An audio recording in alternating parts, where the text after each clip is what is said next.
The day I fell in love for the first time, I was 78 years old and arguing about scrambled eggs. "They're too runny," I told the young man behind the serving counter at Sunset Gardens Retirement Community. His name tag said Kyle, and he couldn't have been more than 22. "Scrambled eggs should hold their shape. These look like yellow soup." Kyle gave me the patient smile all the staff wore here, the one that said they'd heard every complaint 100 times before. "Sorry, Mr. Hartwell, that's how they come from the kitchen." "Then the kitchen needs to learn how to cook eggs," I muttered, taking the offensive plate anyway. Tuesday was scrambled egg day, and even bad scrambled eggs were better than Wednesday's oatmeal. That's when I heard it. A laugh.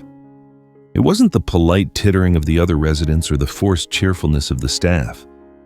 This was a genuine, throaty laugh that sounded like music, like a cello playing a low, warm note that vibrated right through the floor. The kind of laugh you remember hours later, wondering why it felt like someone had just played your favorite song without warning. "Yellow soup," a woman's voice said behind me. "That's exactly what they look like. I've been calling them scrambled disappointments for 3 months now."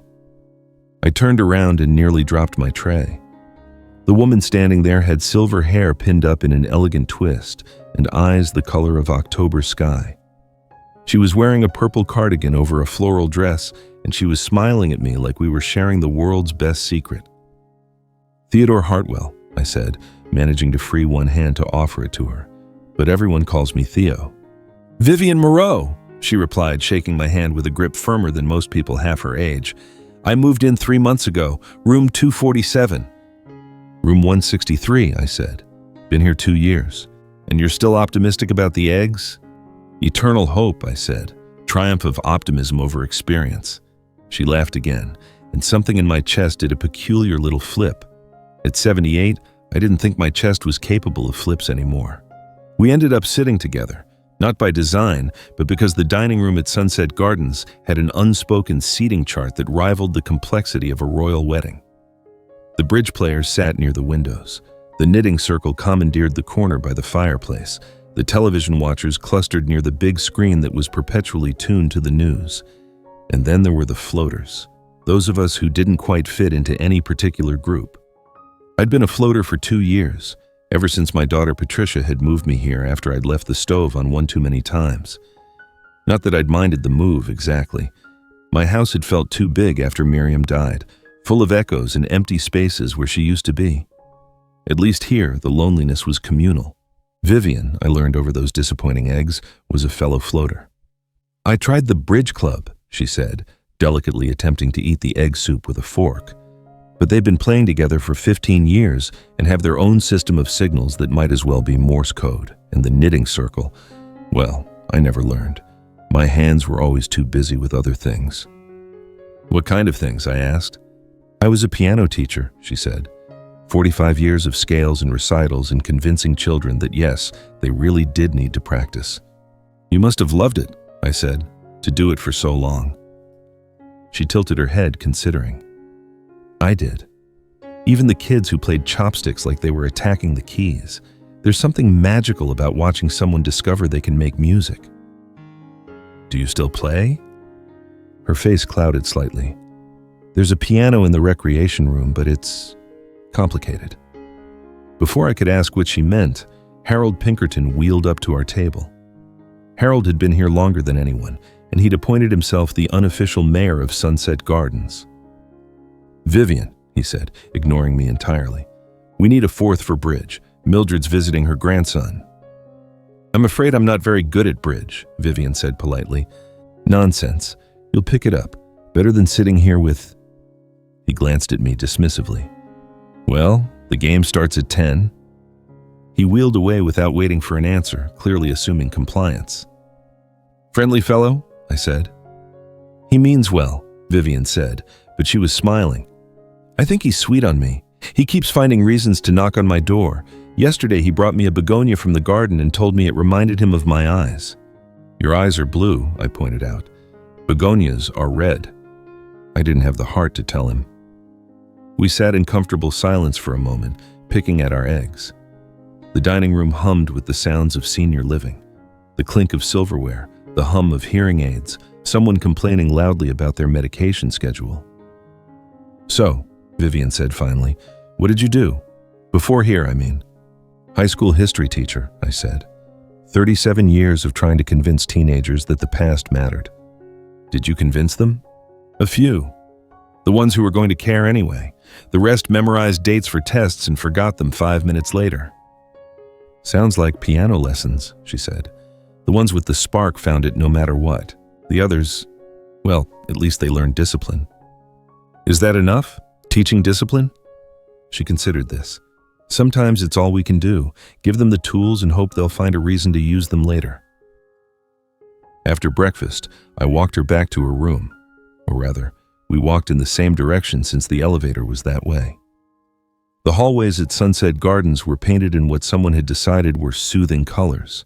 Pale green, soft blue, beige that might have been called eggshell if eggs weren't such a sensitive subject after breakfast. "Would you—" I started, then stopped. It had been so long since I'd done this, since I'd wanted to do this. "Would you like to have lunch together? They're serving meatloaf, which is marginally better than the eggs." "I'd like that," she said. "But I have physical therapy at noon. Doctor's orders, something about maintaining mobility and other medical nonsense." "Dinner then?" She smiled. "It's a date. Well, not a date. Dining arrangement." "A dining arrangement," I agreed, though something about the word date had made my ridiculous heart skip again. I spent the rest of the morning doing what I usually did. Reading in my room, pretending to be interested in the craft class making tissue paper flowers, avoiding Harold's attempts to recruit me for his never-ending campaign to change the menu. But everything felt different somehow. The book couldn't hold my attention. The tissue paper flowers seemed less pointless. Even Harold's complaints about the lack of salt in the soup seemed almost cheerful. At 11:45, I found myself in the recreation room. I told myself I was early for the afternoon movie, but really, I was hoping to catch a glimpse of Vivian heading to physical therapy. Pathetic, really. A 78-year-old man acting like a teenager with a crush. The piano sat in the corner of the recreation room, a baby grand that had seen better days. The lid was closed, a potted plant perched on top like someone had decided it was more useful as furniture than instrument. I walked over and lifted the plant, setting it carefully on the floor. "You play?" I turned to find Dorothy Chen, the activities director, watching me with interest. "No," I admitted. But I knew someone who did. My wife. She played every evening after dinner, said it helped her think. "That's lovely," Dorothy said. "You know, we've been trying to get someone to play for the residents. The piano just sits here gathering dust. Mrs. Moreau is supposed to be quite accomplished, but she hasn't touched it once since she arrived." "Why not?" Dorothy shrugged. "She says her hands aren't what they used to be. Arthritis. But between you and me, I think it's more than that. Loss does funny things to us. Sometimes the things we love most are the things that hurt most to return to." Before I could ask what she meant, Vivian appeared in the doorway, looking slightly flustered. "Oh," she said, seeing me by the piano. Physical therapy was canceled. My therapist has the flu." "I was just telling Mr. Hartwell about your piano background," Dorothy said brightly, in that way activities directors have of trying to create connections. "Perhaps you could play something for us sometime?" Vivian's face tightened almost imperceptibly. "Perhaps," she said. "If you'll excuse me, I think I'll rest before lunch." She left quickly, and Dorothy sighed. "I shouldn't have pushed. It's just, music would do everyone so much good here. Mr. Patterson plays harmonica, but there's only so much "Oh, Susanna" a person can take." I spent lunch alone, wondering if I'd somehow offended Vivian. But at 5:30 sharp, she appeared at my table in the dining room, wearing a different dress. Blue this time, with tiny flowers that matched her eyes better than any begonia. "I'm sorry about earlier," she said, sitting down. "I was rude." "You weren't rude at all," I said. "Dorothy can be a bit enthusiastic." "She means well," Vivian said, the same thing she'd said about Harold. I was beginning to think it was her default response to difficult people. "It's just, the piano is complicated." "You mentioned that this morning." She was quiet for a moment, arranging her napkin with great precision. "My husband loved to hear me play. Every evening, like clockwork, 7:30 after the dinner dishes were done. He'd sit in his chair with his coffee and the newspaper, but he wasn't really reading, he was listening. 43 years of evening concerts. He sounds like a lucky man. I was the lucky one, she said softly. Robert was everything. When he died last year, I couldn't. The piano sounded wrong without him there, like I was playing to an empty room. So I stopped. Is that why you moved here? She nodded. My son thought it would be good for me. A fresh start, new people, activities. She said the last word like it tasted bitter. But I brought the empty room with me.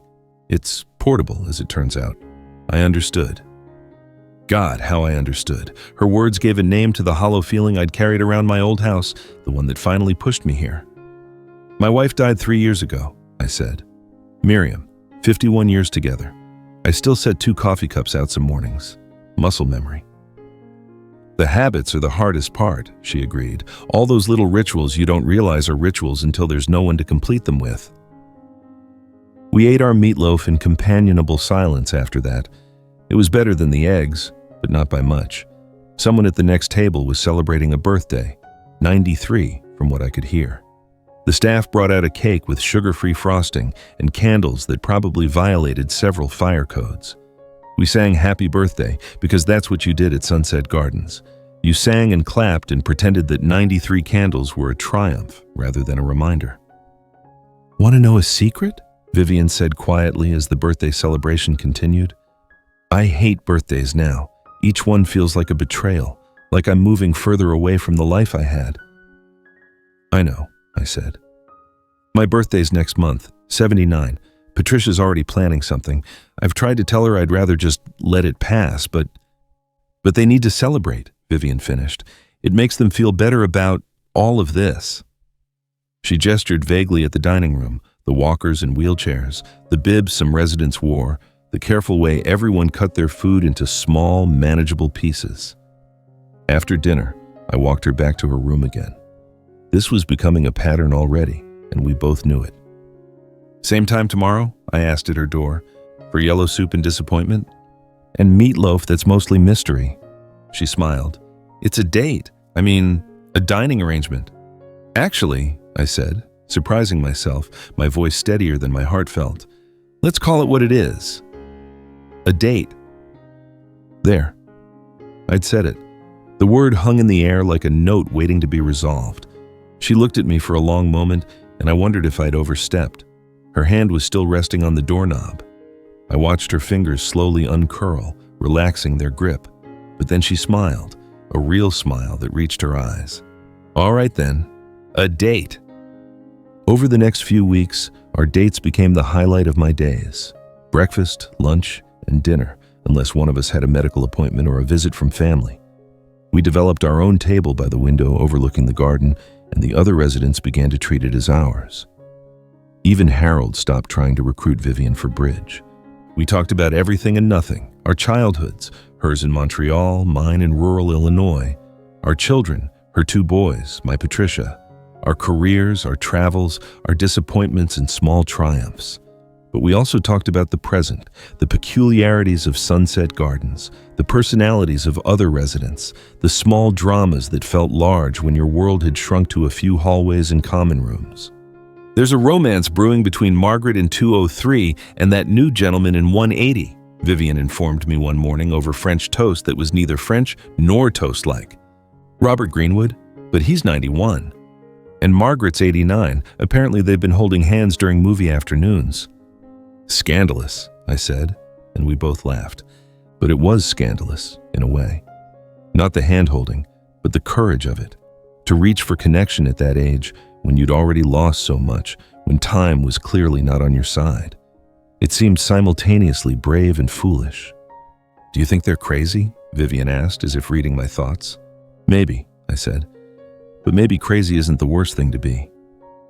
She looked at me then with those October sky eyes, and I felt that familiar flutter in my chest.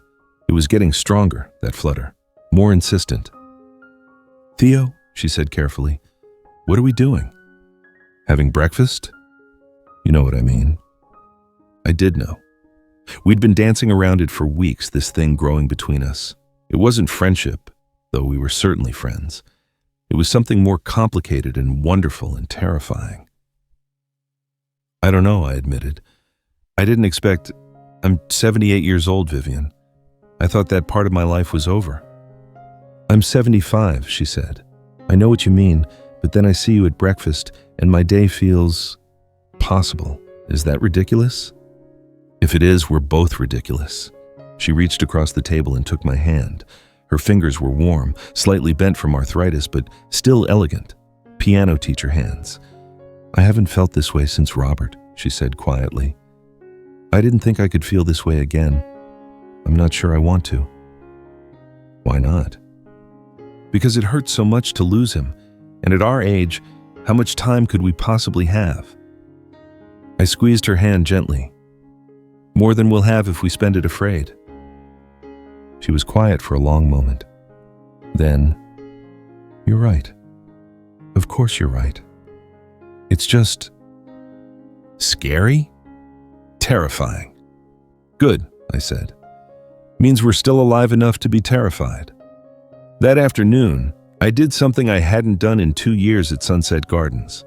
I signed up for an activity. Specifically, I signed up for Dorothy's Music Appreciation Hour, which I knew was just her way of trying to get someone, anyone, to use that piano. Mr. Hartwell, Dorothy exclaimed when she saw my name on the list. How wonderful. Do you play? No, I said, but I appreciate. I'm very good at appreciating. The music hour was sparsely attended. Mr. Patterson was there with his harmonica, of course. 2 ladies from the knitting circle came, though they brought their knitting and seemed more interested in their yarn than any potential music. And to my surprise and delight, Vivian appeared just as Dorothy was about to start. Room for one more? She asked. Of course! Dorothy practically vibrated with excitement. Mrs. Moreau, I don't suppose you'd consider... Just listening today, Vivian said firmly, taking the chair next to mine. Mr. Patterson played Oh Susanna, of course, Camptown Races, and a surprisingly moving version of Amazing Grace. The knitting ladies hummed along while their needles clicked in rhythm. Dorothy tried valiantly to create a discussion about the history of folk music, but mostly we just sat and listened. As the hour wound down, Dorothy made one more attempt. Mrs. Moreau, I know you've said no before, but perhaps just one song? Something simple? Dorothy, I started to intervene, but Vivian put a hand on my arm. All right, she said quietly. One song. The room went still. Even the knitting needles stopped clicking. Vivian stood slowly and walked to the piano like someone approaching the edge of a cliff. She lifted the lid, adjusted the bench, and sat for a moment with her hands in her lap. I'm very rusty, she said to no one in particular. And my hands. Just play, Mr. Patterson said kindly. Don't matter if it's perfect. Vivian placed her hands on the keys and I held my breath. The first notes were tentative, almost whispered, then stronger. She was playing Debussy's Clair de Lune, and even with the slight stiffness in her fingers, even with the piano badly in need of tuning, it was beautiful. I watched her face transform as she played. The careful mask she wore, the pleasant but distant expression we all adopted here, fell away. Her eyes closed, and she swayed slightly with the music. For those few minutes, she wasn't a widow in a retirement home. She was a musician, complete and whole. Across the room, the knitting ladies' needles had stilled, their hands resting in their laps. Mr. Patterson had his eyes closed, a soft smile on his face. Vivian hadn't just filled the recreation room with music, she had filled all the empty rooms inside of us, if only for a moment.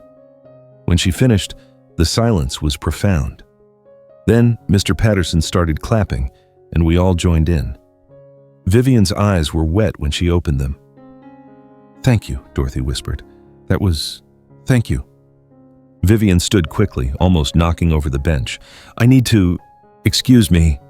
She left the room practically running, or as close to running as any of us could manage. I found her in the garden, sitting on a bench near the rose bushes that someone's grandson had planted last spring. I'm sorry, she said when I sat beside her. I thought I could do it. I thought enough time had passed. You played beautifully. Robert loved that piece, she said. He'd request it when he'd had a hard day, said it made the world feel softer. She wiped her eyes with a tissue she'd pulled from somewhere. Every woman over 70 had tissues hidden in pockets and sleeves like magicians. I could feel him there, sitting in his chair, listening. For a moment, it was like he'd never left. Is that bad?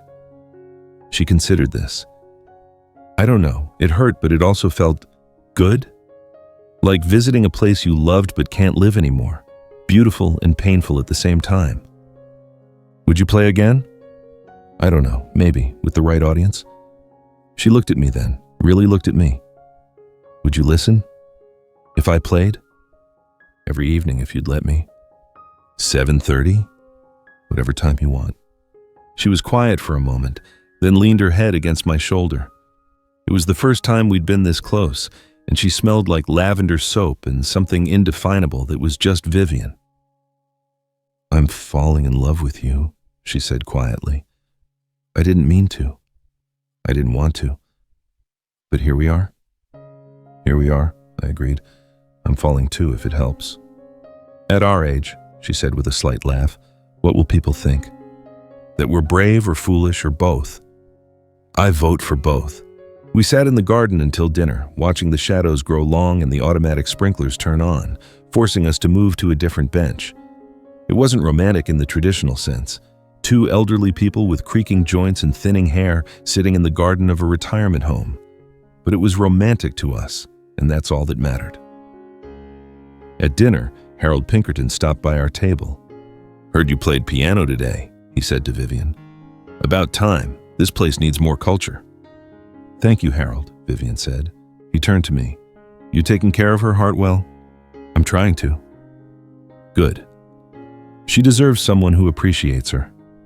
He wheeled away, muttering something about the salt content in the soup. I think we just got Harold's blessing, I said. Miracle of miracles, Vivian laughed. Over the next month, our relationship deepened in ways I hadn't expected possible at our age. We developed routines, morning walks in the garden, 2 laps on good days, 1 on days when joints protested. Afternoon reading in the library, sharing newspaper articles and book passages, evening television in the common room, making gentle fun of the game shows everyone else took so seriously. And 3 times a week, Vivian played piano. Not for the group anymore. That had been too much, too public.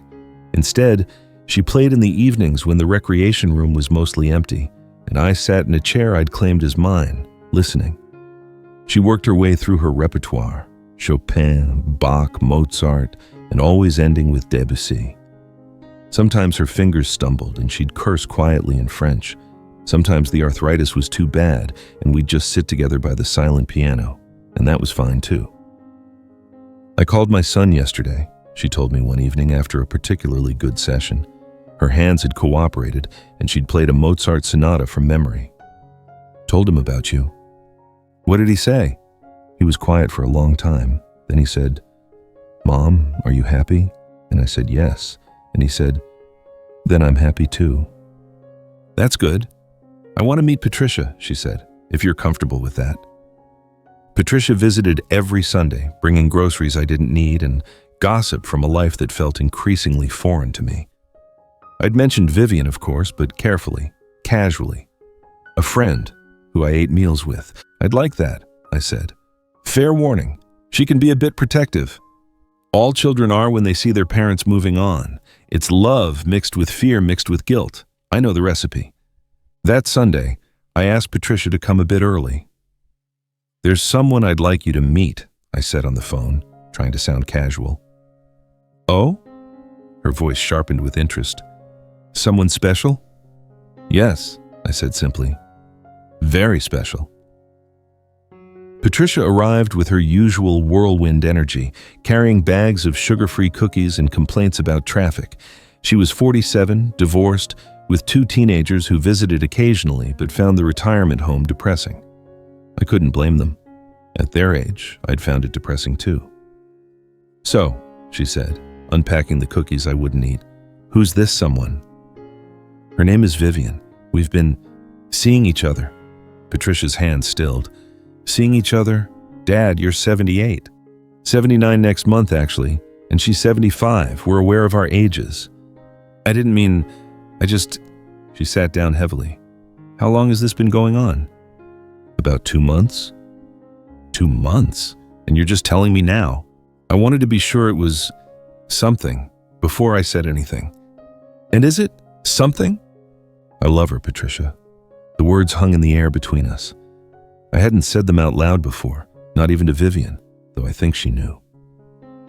Patricia's face went through several expressions before settling on something between concern and resignation. Dad, I know what you're going to say. We're too old. It's too soon after Mom. What's the point at our age? I've heard all the arguments because I've made them all to myself. I wasn't going to say any of that, she said quietly. I was going to say, is she good to you? The best. Then I'd like to meet her. Vivian was nervous, I could tell. She'd changed dresses twice and was wearing lipstick, which she rarely did. We met in the garden. Neutral territory, Vivian had suggested. Patricia, this is Vivian Moreau. Vivian, my daughter Patricia. They shook hands, sizing each other up with the careful calculation women seemed to master from birth. Patricia was taller, younger, with the kind of efficient energy that came from managing a career in teenagers. Vivian was smaller, softer, but with a quiet strength that became apparent the longer you knew her. Dad's told me a lot about you, Patricia said. All good, I hope. He says you play piano beautifully. He's biased, Vivian said with a smile, but I do my best. They talked carefully at first. Safe topics like the weather, the garden, the quality of care at Sunset Gardens. Then Patricia asked about Vivian's late husband, and something shifted. Vivian spoke about Robert with love, but without the crushing grief I'd seen in those first weeks. Patricia talked about her divorce, how hard it had been on the kids. They found common ground in their losses, different as they were. Mom loved that Debussy piece you play, Patricia said suddenly. Claire de Lune. She had a music box that played it. I remember that music box, I said, surprised. I haven't thought about it in years. I have it now, Patricia said. I play it sometimes when I miss her. Music has a way of bringing people back, Vivian said softly, even when they're gone. By the time Patricia left, the two women were making plans for her to bring her teenagers to hear Vivian play. They need more culture, Patricia had said, sounding remarkably like Harold Pinkerton. That went well, Vivian said after Patricia's car disappeared from the parking lot. Better than I hoped, I admitted. She loves you very much. She does. Doesn't mean she has to love the idea of us. Give her time, Vivian said. Love isn't a finite resource. The heart expands. That evening, Vivian played Claire de Lune with particular tenderness. I sat in my usual chair, but this time I wasn't thinking of Miriam. I was thinking of Vivian, of the way her hands moved despite their stiffness, of the way she tilted her head when a passage was particularly difficult, of how lucky I was to have found love not once, but twice in my lifetime. Theo, she said when she finished, would you turn pages for me? I want to try something that needs the music.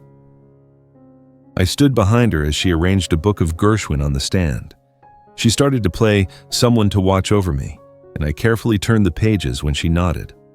Standing that close, I could see the silver roots in her hair where the rinse was growing out, could see the slight tremor in her left hand that she compensated for so skillfully.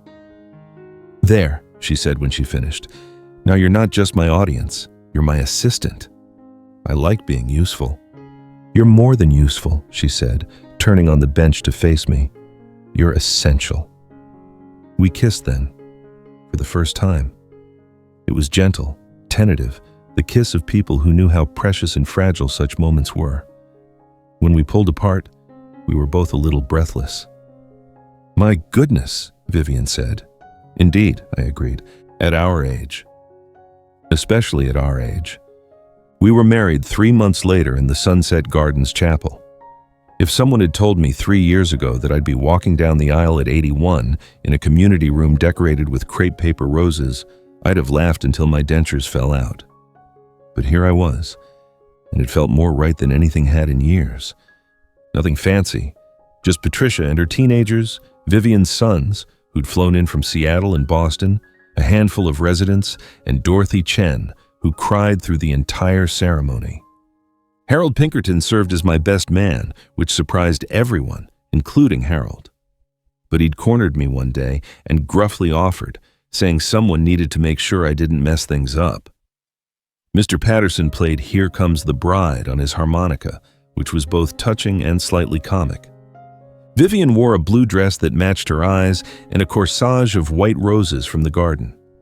I wore the only suit that still fit, navy blue with a tie Patricia had to help me with because my fingers wouldn't cooperate with the knot. "Do you, Theodore, take Vivian to be your lawfully wedded wife?" the chaplain asked. I thought of Miriam for the briefest second, not in guilt, but in gratitude. She had taught me what love could look like.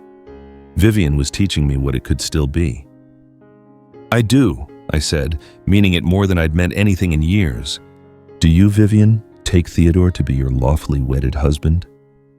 "I do," she said, squeezing my hands. "Then, by the power vested in me by the state of Colorado and Sunset Gardens Retirement Community, I pronounce you husband and wife." We kissed to applause and Harold's wolf whistle, which was impressive for a man of 90. The reception was in the dining room, with cake that wasn't sugar-free, Dorothy's rebellion, and sparkling apple cider and plastic champagne flutes. The kitchen staff had outdone themselves. The food was actually recognizable and properly cooked. "No yellow soup," I whispered to Vivian as we sat at the head table. "A wedding miracle," she whispered back. Patricia gave a toast that made everyone cry, talking about second chances and the courage to love again. Vivian's eldest son, Paul, spoke about how his father would have wanted this for his mother, how love honored love rather than betraying it. Even Harold said a few words, mostly about how he'd known from the start that we were meant for each other, which was revisionist history but sweet nonetheless. That evening, in my room that was now our room, Vivian's had better light, but mine was bigger, we sat on the small sofa looking at our wedding gifts, practical things mostly.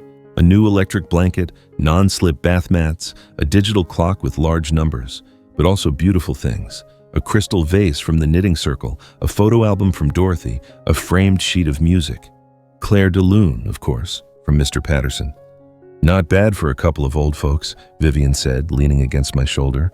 "Speak for yourself. I feel young today." "How young?" "Oh, at least 65, she laughed. "That young, better be careful. Such youth is dangerous."